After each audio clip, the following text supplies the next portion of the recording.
नमस्कार विद्यार्थी मित्रांनो, MPSC फोरम या आपल्या एज्युकेशनल चॅनलवर तुमच्या सर्वांचं स्वागत आहे. तर मित्रांनो, आजपासून आपण भारतीय राज्यघटना म्हणजे पॉलिटिक्सवरील क्वेश्चन सिरीज स्टार्ट करणार आहोत आणि आपण प्रत्येक क्वेश्चन सिरीज टॉपिकनुसार घेणार आहोत.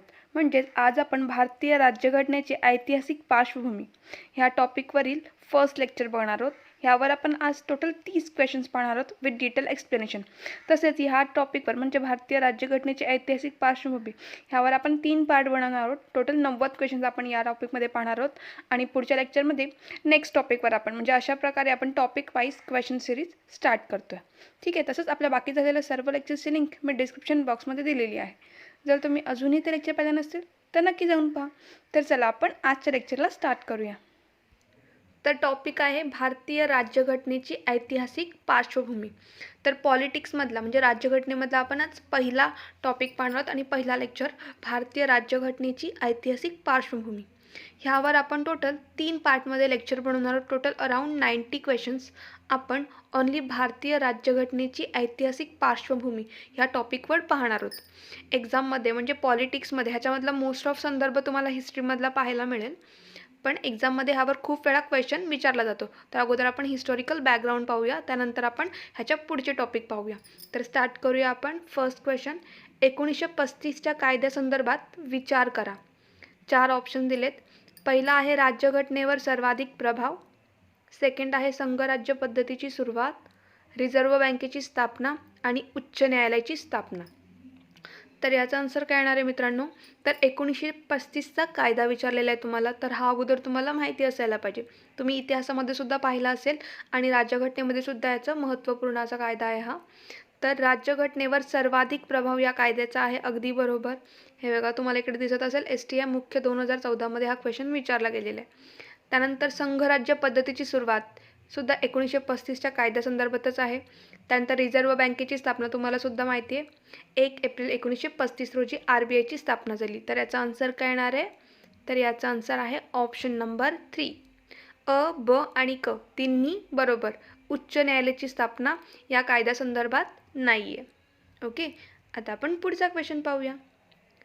सेकंड क्वेश्चन आहे, भारतीय संघराज्य व्यवस्था स्वीकारण्यामागचा उद्देश खालीलपैकी कोणता? हा सुद्धा STM मुख्य 2014मध्ये विचारला गेलेला क्वेश्चन आहे. तर सेकंड काय विचारली आहे? भारतीय संघराज्य व्यवस्था स्वीकारण्यामागचा उद्देश विचारलेला आहे इकडे. 4 ऑप्शन आहेत. सत्ता विभाजन, पक्षविरहित लोकशाही, न्यायालयीन स्वातंत्र्य, लोकशाही विकेंद्रीकरण. जोपर्यंत मित्रांनो मी हे ऑप्शन्स रीड करते तुम्ही तुमचा आन्सर मनात नक्की ठेवा. ठीक आहे. तर याचा आन्सर काय येणार आहे? तर याचा आन्सर आहे ऑप्शन नंबर 4, लोकशाही विकेंद्रीकरण. भारतीय संघराज्य व्यवस्था स्वीकारण्यामागचा उद्देश आहे लोकशाही विकेंद्रीकरण. क्लिअर. त्यानंतर क्वेश्चन नंबर 3 आहे, पुढीलपैकी कोणते विधान योग्य आहे? अ आहे, गव्हर्नर जनरलच्या कार्यकारी मंडळावर नेमणूक झालेले सत्येंद्र प्रसन्न सिन्हा प्रथम भारतीय होते. सेकंड स्टेटमेंट दिलेले, सत्येंद्र प्रसन्न सिन्हा त्यानंतर एका प्रांताचे गव्हर्नर बनविले गेले व तसे नेमणूक झालेले ते इंग्रजांच्या काळातील दुसरे भारतीय होते. तर याचा आन्सर आहे मित्रांनो, पहिली स्टेटमेंट जी दिलेली आहे ती अगदी बरोबर आहे. गव्हर्नर जनरलच्या कार्यकारी मंडळावर नेमणूक झालेले सत्येंद्र प्रसन्न सिन्हा हे प्रथम भारतीय होते. तर याचा आन्सर आहे ऑप्शन नंबर 1, केवळ अ. दुसरे विधान चुकीचे आहे. ओके. तर हे लक्षात ठेवा. हा PSI मुख्य 14ला विचारला गेलेला क्वेश्चन आहे. तर क्वेश्चन नंबर 4 आहे, खालीलपैकी कोणत्या कायद्याला घटनात्मक विकासाची सुरुवात मानली जाते? हा सुद्धा STI मुख्य 2014ला विचारला गेलेला आहे. 4 ऑप्शन दिले. 1773चा रेग्युलेटिंग ॲक्ट, 1833चा तिसरा चार्टर ॲक्ट, 1793चा पहिला चार्टर ॲक्ट आणि 1784चा पीस इंडिया ॲक्ट. हा क्वेश्चन मित्रांनो तुम्ही इतिहासामध्ये सुद्धा वाचला असेल. ओके. तर काय विचारले, कोणत्या कायद्याला घटनात्मक विकासाची सुरुवात मानली जाते? तर याचा आन्सर आहे ऑप्शन नंबर 1, 1773चा रेग्युलेटिंग ॲक्ट. ओके. हा कशासाठी स्टार्ट केला होता? तर भारतातील ईस्ट इंडिया कंपनीच्या कारभारावर नियंत्रण व शासन व्यवस्थेत सुसंगतपणा आणण्यासाठी हा कायदा निर्माण केलेला होता आणि हा तो पहिला कायदा होता. ओके. कशासाठी? तर ईस्ट इंडिया कंपनीवर संसदेचे नियंत्रण प्रस्थापित करण्यासाठी. लक्षात ठेवा. त्यानंतर या अधिनियमानुसार काय झालं होतं, बंगालच्या गव्हर्नरला गव्हर्नर जनरल हे पद देण्यात आलं होतं आणि त्याच्या मदतीला 4 सदस्यीय कार्यकारी समितीसुद्धा बसवण्यात आली होती. इम्पॉर्टंट आहे. ओके. आणि आणखीन एक लाईन लक्षात ठेवा, 1774मध्ये सर्वोच्च न्यायालयाची स्थापना करण्यात आली होती आणि यामध्ये एक मुख्य न्यायाधीश व इतर 3 न्यायाधीश होते. ओके. ह्या सर्व रेग्युलेटिंग ॲक्टच्या मी तरतुदी तुम्हाला सांगते. इम्पॉर्टंट आहे. ओके. आणि याच कायद्यामुळे पहिल्या वेळेस कंपनीला प्रशासकीय राजकीय कार्यासाठी मान्यता दिली आणि या कायद्याला भारतीय घटनात्मक विकासाची सुरुवातसुद्धा मानली जाते. 1773चा रेग्युलेटिंग ॲक्ट. ओके. त्यानंतरचा क्वेश्चन आहे, खालीलपैकी कोणती जोडी चुकीची आहे? हा सुद्धा असिस्टंट मुख्य 2015ला विचारला गेलेला क्वेश्चन आहे. तर 4 दिलेत. मोर्ले मिंटो सुधारणा कायदा 1909 अगदी बरोबर. त्यानंतर पहिल्या महायुद्धाची समाप्ती 1918, त्यानंतर बंगालची फाळणी 1915 आणि मॉन्टेस्क्यू चेम्सफोर्ड सुधारणा कायदा 1919. आता मॉर्ले मिंटो तर तुम्हाला सगळ्यांना माहिती आहे, 1909च आहे. त्यानंतर तुम्हाला चौथंसुद्धा माहिती असेल, तो म्हणजे मॉन्टेस्क्यू चेम्सफोर्ड सुधारणा कायदा, हा सुद्धा अगदी बरोबर आहे, 1919. त्यानंतर आहे पहिल्या महायुद्धाची समाप्ती, हे सुद्धा बरोबर आहे, 1918मध्ये झालेली आहे. ओके. कधी होतं स्टार्ट? 1914मध्ये झालेलं आणि 1918ला तो समाप्त झाला. म्हणजे याचा आन्सर काय? ऑप्शन नंबर 3, बंगालची फाळणी 1915. तर हे रॉंग आहे. तर बंगालची फाळणी केव्हा झाली होती? तर बंगालची फाळणी 1915 नाही, तर 1905 रोजी झाली होती. तर त्यानंतरचा क्वेश्चन आहे क्वेश्चन नंबर 6, पंचशील ठरावावर सर्वप्रथम सही करणारे 2 देश कोणते? ओके. त्याचा आन्सर मी तुम्हाला डिरेक्टली सांगते. तर याचा आन्सर ऑप्शन नंबर 4. ठीक आहे. पंचशील ठरावावर सर्वप्रथम सही करणारे 2 देश आहेत भारत व चीन आणि हा क्वेश्चन राज्यसेवा पूर्व परीक्षेला 2012ला विचारला गेलेला आहे. ओके. त्यानंतर आहे, कोणत्या कायद्याने मुस्लिमांसाठी स्वतंत्र मतदारसंघ प्रदान करण्यात आलेला आहे? ओके. काय विचारलेलं आहे? कोणत्या कायद्याने मुस्लिमांसाठी स्वतंत्र मतदारसंघ प्रदान करण्यात आलेले आहे? इम्पॉर्टंट आहे. हा सुद्धा राज्यसेवा पूर्व 2012ला विचारला गेलेला आहे. तर याचा answer option number 2, 1909 Morley Minto सुधारणा कायदा. आपण हे सर्व कायदे शिकणारच आहोत. ओके. आता आपण सर्व क्वेश्चन्स रिव्हिजन करणार आहोत. ओके. तर काय आहे, मुस्लिमांसाठी स्वतंत्र मतदारसंघ 1909चा मॉर्ले मिंटो सुधारणा कायदा होता, त्याच्यामध्ये प्रदान करण्यात आला होता. आता आपण पुढचा क्वेश्चन पाहूया. क्वेश्चन नंबर 8 आहे, जागतिक शांतता आणि आंतरराष्ट्रीय सहकार्यासाठी भारताने कोणत्या तत्त्वाचा स्वीकार केला होता? 4 ऑप्शन आहेत, सर्वधर्म समभाव, अलिप्तवाद, पंचशील आणि निशस्त्रीकरण. आणि हा क्वेश्चनसुद्धा राज्यसेवा पूर्व 2012मध्ये विचारला गेलेला आहे. तर याचा आन्सर काय आहे? Option number 3, Panchsheel. म्हणजे जागतिक शांतता आणि आंतरराष्ट्रीय सहकार्य यासाठी भारताने पंचशील तत्त्वाचा स्वीकार केला होता. मग अशी आपण एक क्वेश्चन पाहिला होता की पंचशील ठरावावर सर्वप्रथम सही करणारे 2 देश कोणते होते? तर ते होते भारत आणि चीन. आणि आपण या तत्त्वाचा स्वीकार का केला होता? तर तुम्हाला याचा आन्सर इकडे मिळेल, जागतिक शांतता आणि आंतरराष्ट्रीय सहकार्यासाठी या तत्त्वाचा आपण स्वीकार केला होता. त्यानंतरचा क्वेश्चन आहे, भारतीय प्रशासनामध्ये संधी सेवकांच्या भरतीसाठी खुल्या स्पर्धेचे तत्त्व सर्वप्रथम कोणत्या कायद्यानुसार स्वीकारले गेलेले? हा सुद्धा इम्पॉर्टंट क्वेश्चन आहे. हा राज्यसेवा पूर्व 2012मध्ये विचारला गेलेला आहे या अगोदर. ओके. तर याचा आन्सर काय येणार आहे? तर 9च्या क्वेश्चनचा आन्सर आहे ऑप्शन नंबर 3, चार्टर्ड ॲक्ट 1853. तर भारतीय प्रशासनामध्ये सनदी सेवकांच्या भरतीसाठी खुल्या स्पर्धेचे तत्त्व चार्टर ॲक्ट 1853मध्ये सर्वप्रथम स्वीकारले गेलेले आहेत. ओके. ऑप्शन नंबर 3 याचा आन्सर आहे. त्यानंतरचा क्वेश्चन नंबर 10 आहे, भारत सरकार अधिनियम 1935मधील सूचनापत्राचा समावेश 1950च्या भारतीय संविधानात कसा केला गेला? ओके. 1935मधील सूचनापत्राचा समावेश 1950च्या भारतीय संविधानामध्ये कसा केला गेला? तर 4 ऑप्शन्स आहेत, मूलभूत हक्क, मार्गदर्शक तत्त्वे, मूलभूत कर्तव्य आणि केंद्र सूची. तर याचा आन्सर आहे ऑप्शन नंबर 2, राज्याची मार्गदर्शक तत्त्वे. क्वेश्चन नंबर 11 आहे, इसवी सन 1927मध्ये सायमन कमिशन नेमण्यात आले आणि त्याचे कारण काय होते? ओके. फर्स्ट ऑप्शन दिलेला आहे, तुम्हाला इकडे दिसत असेल. एक म्हणजे 1919चा मॉन्टेस्क्यू चेम्सफोर्ड कायदा निष्क्रिय ठरला होता. त्यानंतरचा पुढचा ऑप्शन आपण आता बघूया. पुढचा ऑप्शन आहे मजूर पक्षाकडे सत्तापालट झाले तर ते भारताला अनुकूल धोरण आखण्याची धास्ती होती. त्यानंतर तिसरा आहे स्वराज्य पक्षाच्या वाढत्या प्रभावाला आळा घालणे. ओके. आणि चौथा आहे वरीलपैकी सर्व. तर काय क्वेश्चन आहे, इसवी सन 1927 सायमन कमिशन नेमण्यात आले, त्याचे कारण काय होते?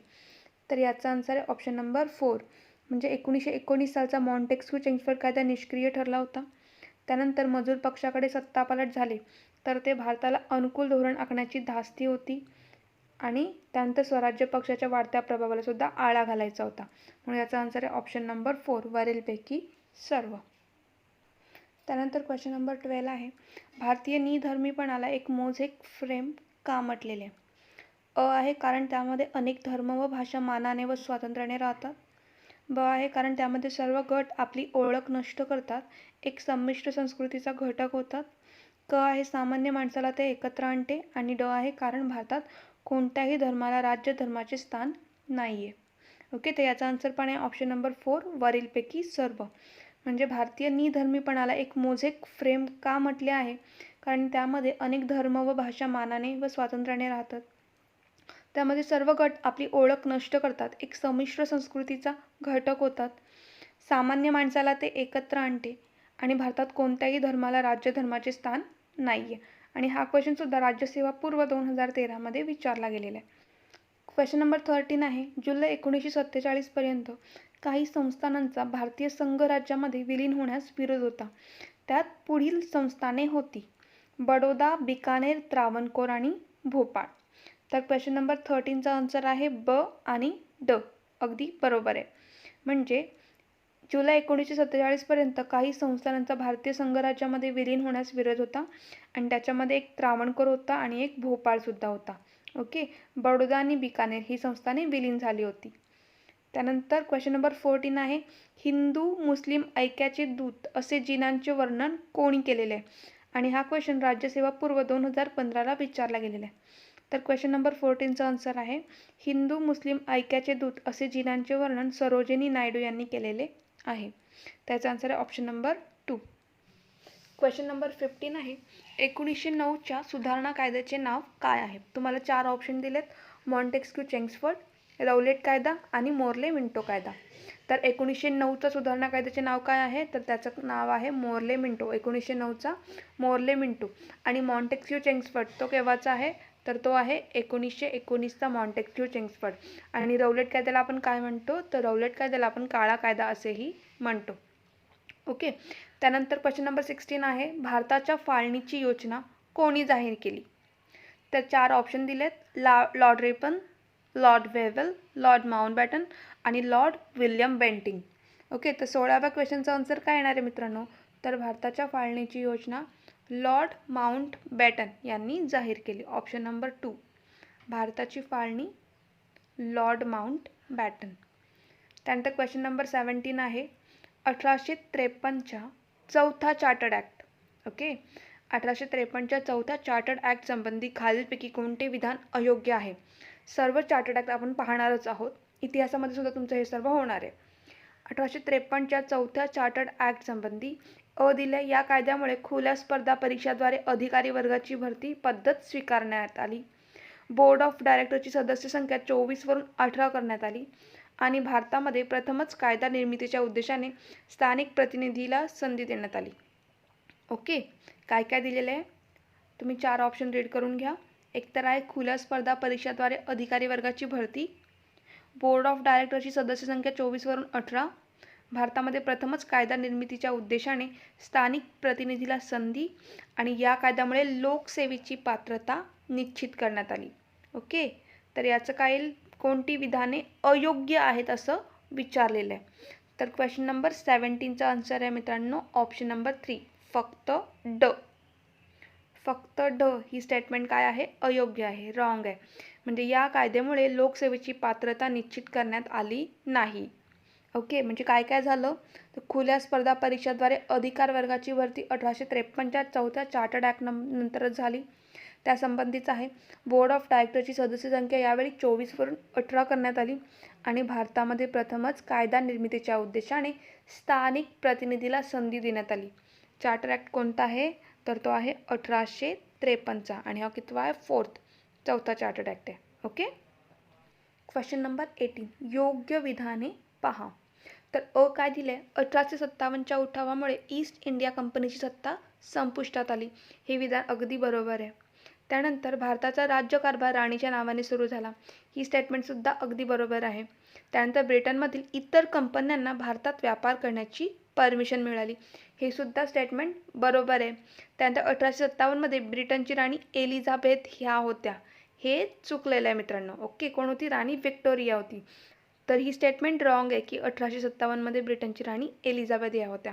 तर याचा आन्सर काय येणार आहे? अ, ब, क म्हणजे ऑप्शन नंबर 4 हे याचं आन्सर आहे. क्लिअर. क्वेश्चन नंबर 18 झालेलं आहे आपला. आता क्वेश्चन नंबर 19 पाहूया आपण. राज्यघटनेच्या मसुद्यावर वकिलांची नंदनवन अशी टीका केली जाते आणि त्याची कारणे अशी आहेत. मसुद्याची भाषा केवळ न्यायालयांनाच परिचित आहे. सेकंड आहे, तरतुदीमागील धनवर्थ केवळ अनुभवी व घटनात्मक कायद्यात पारंगत व्यक्तीलाच समजू शकतो. तिसरं स्टेटमेंट आहे, मसुदा लोकांना सत्यापासून दूर नेतो असे म्हणतात. आणि मसुदा समितीतील 7 पैकी 3 सभासद त्या काळातील कोण होते? तर कायदे तज्ज्ञ होते. तर वकिलाचे नंदनवन अशी टीका केली जाते. याचं कारण काय? तर ऑप्शन नंबर 4 की मसुदा समितीतील 7 पैकी 3 सभासद त्या काळातील काय होते? तर कायदे तज्ज्ञ होते. ओके. क्वेश्चन नंबर 19 हा थोडासा टफ होता मित्रांनो. आता आपण क्वेश्चन नंबर 20 पाहूया. खालील मुद्द्यांचा विचार करा. आणि हा क्वेश्चनसुद्धा राज्यसेवा मुख्य 2014ला विचारला गेलेला आहे. तर भारतीय संविधानाचे तत्त्वज्ञान पंडित नेहरूंच्या ऐतिहासिक उद्दिष्टांच्या ठरावात अनुस्यूत होते. हा ठराव संविधान सभेने 22 जानेवारी 1948 रोजी स्वीकृत केला. ओके. अ, ब बरोबर, अ आणि ब चूक, ब बरोबर आणि अ बरोबर. तर 20चा आन्सर काय येणार आहे? तर हे दोन्ही स्टेटमेंट कसे आहेत? अगदी बरोबर आहेत. हा ठराव संविधान सभेने केव्हा? तर 22 जानेवारी 1948 रोजी स्वीकृत केला. आणि हे केव्हा मांडलं होतं पंडित नेहरूंनी? तर त्याचाच सुद्धा लक्षात ठेवा, 13 डिसेंबर. ओके. 13 डिसेंबर 1947 रोजी मांडलं होतं. आणि कधी स्वीकृत करण्यात आला? 22 जानेवारी 1948 रोजी. आणि कोणी मांडलेलं? तर हे तत्त्वज्ञान पंडित नेहरूंनी मांडलं होतं. ओके. त्यानंतर क्वेश्चन नंबर 21 आहे, यादी क्रमांक 1 आणि यादी क्रमांक 2 जुळणी करा. म्हणजे जोड्या लावायच्या आहेत आपल्याला. मुख्य 2014ला विचारला गेलेला आहे राज्यसेवेच्या. यादी 1 मध्ये तुम्हाला भारतीय संघराज्याचे वर्णन दिसत असेल आणि यादी 2 मध्ये तुम्हाला विद्वान दिसत असतील. ओके. ते वर्णन कोणी केलेलं आहे? तर अ आहे, एकात्मतेकडे कल असलेले संघराज्य स्वरूप. काय? एकात्मतेकडे कल असलेले संघराज्य स्वरूप. ह्यावर क्वेश्चन खूप वेळा रिपीट झालेला आहे. तर ब आहे, अर्धसंघराज्य, कमालीचे संघराज्य आणि केंद्रीकरण झालेले संघराज्य. ओके. क्वेश्चन नंबर 21 आहे. तर आणि इकडे तुम्हाला दिसत असेल विद्वान के व्ही राव, ॲपलाबी पॉल एच, त्यानंतर CH अलेक्झांड्रोव्च आणि प्रोफेसर DN बॅनर्जी. ओके. तर एकात्मतेकडे कल असलेले संघराज्य स्वरूप हे कोणी म्हटलेलं आहे? तर हे DN बॅनर्जी यांनी म्हटलेलं आहे.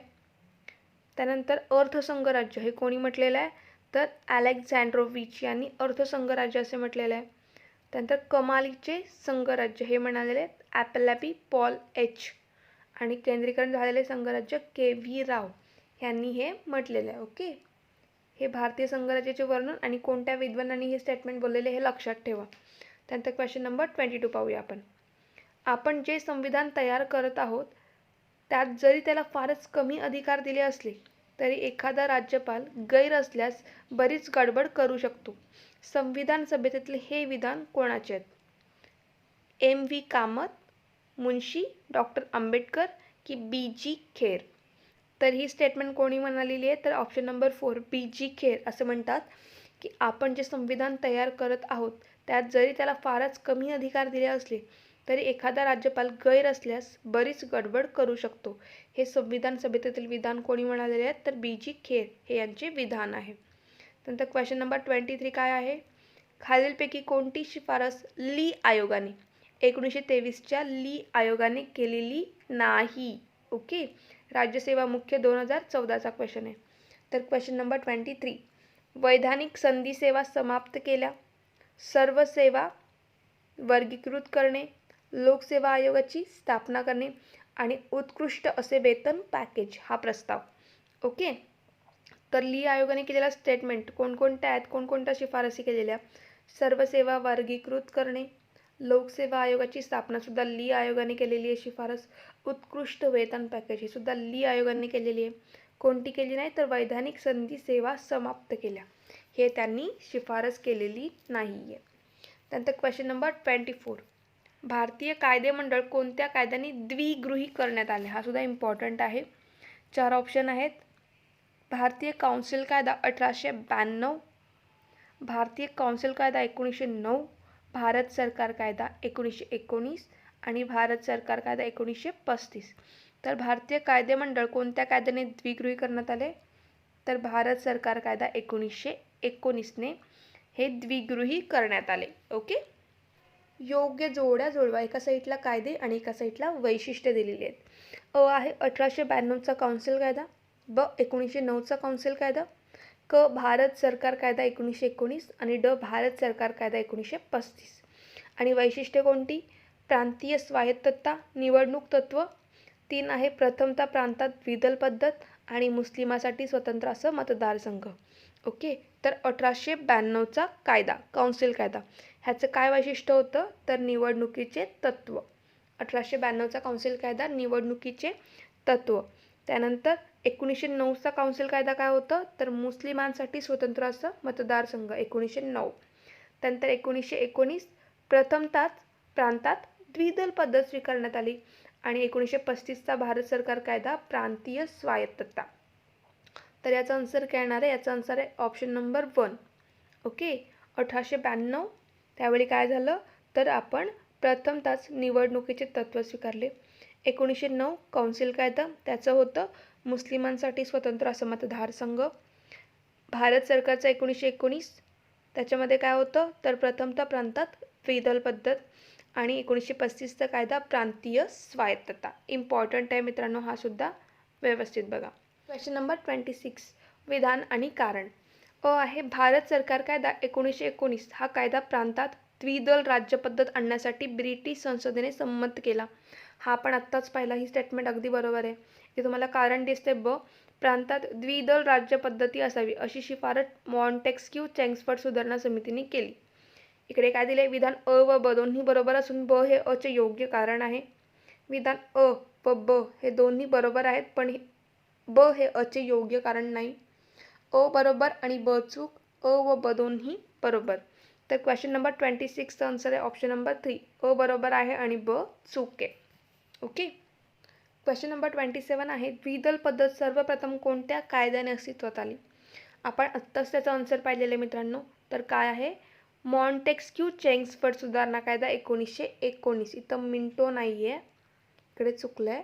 इथे काय, मॉन्टेस्क्यू चेम्सफोर्ड सुधारणा कायदा 1929. द्विदल पद्धत सर्वप्रथम या कायद्याने अस्तित्वात आली. क्वेश्चन नंबर 28 आहे कॅबिनेट मिशननुसार खालीलपैकी कोणती पद्धत विचाराधीन आहे. संघराज्य पद्धत, संघ, केंद्रस्थानी पद्धत का राज्याचा संघ. तर कॅबिनेट मिशननुसार कोणती पद्धत विचाराधीन आहे, तर ती आहे संघ म्हणजे युनियन, ही पद्धत विचाराधीन आहे. त्यानंतर क्वेश्चन नंबर 29, भारत सरकार कायदा 1935 कशावर आधारित आहे. संघराज्य व संसदीय पद्धत या तत्वावर, ब्रिटिश शासन प्रांतीय पद्धत या तत्वावर, वरील दोन्ही बरोबर, वरील दोन्ही चूक. तर क्वेश्चन नंबर 29 याचा आन्सर काय सर्वांना माहिती आहे, ऑप्शन नंबर 1. संघराज्य व संसदीय पद्धत या तत्वावर भारत सरकार कायदा 1935 आधारित आहेत. संघराज्य व संसदीय पद्धत. आणि आजच्या लेक्चरमधला शेवटचा क्वेश्चन नंबर 30 आहे, तो आता आपण पाहतोय. भारत सरकार कायदा 1935 बाबत खालीलपैकी कोणते विधान बरोबर नाही असं विचारलेले. प्रांतिक स्वायत्तता अस्तित्वात आली, हे विधान बरोबर आहे. 6 प्रांतात द्विगृही कायदेमंडळ स्थापन करण्यात आलेले, हे सुद्धा बरोबर आहे. त्यानंतर घटक राज्यांना संघराज्य व्यवस्थेत नेण्यास भाग पाडण्यात आले, तर ही स्टेटमेंट चूक आहे. ओके. तर याचा आन्सर काय येईल, ऑप्शन नंबर 3. भारत सरकार कायदा 1935च्या बाबतीत कोणते विधान बरोबर नाही, की घटक राज्यांना संघराज्य व्यवस्थेत नेण्यास भाग पाडण्यात आले. तर मित्रांनो, आजच्या लेक्चरमध्ये आपण टोटल 30 क्वेश्चन्स पाहिलेले आहेत. पुढचे 30 क्वेश्चन आपण उद्याच्या लेक्चरमध्ये पाहणार आहोत. तरी काही डाऊट असतील किंवा लेक्चर कसा वाटला ते सुद्धा तुम्ही मला नक्की कमेंट करून सांगा, किंवा तुम्हाला आणखीन कोणत्या टॉपिकवर लेक्चर हवं असेल ते सुद्धा मला नक्की कमेंट करून सांगा. तर मित्रांनो, तुम्हाला हा लेक्चर आवडला असेल, युजफुल वाटला असेल तर लाईक आणि शेअर करायला विसरू नका आणि अशाच लेक्चरसाठी आपल्या चॅनलला नक्की सबस्क्राईब करा. तर भेटूया पुढच्या लेक्चरमध्ये. थँक्यू.